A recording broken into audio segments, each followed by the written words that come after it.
How to make ChatGPT generate images. Hey guys, in today's video, I'll show you how to use ChatGPT to help generate images. I've got a super easy trick to make it work. Stick around till the end, and let's get started. All right, let's clear this up. ChatGPT is all about text. It can't generate images directly like other AI tools.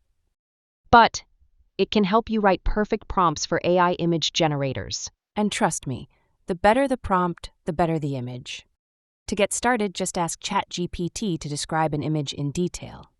For example, let's try typing, "Describe a futuristic city at sunset with neon lights and flying cars."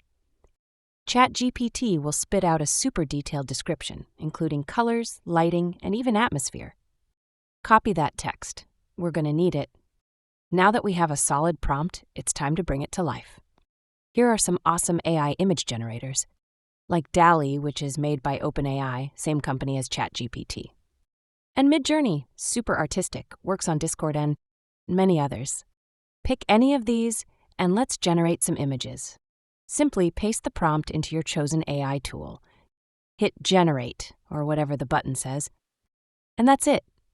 Now you know how to use ChatGPT to help generate amazing AI images. If this was helpful, hit that like button, subscribe, and share it with your friends. Thanks for watching, and I'll see you in the next one.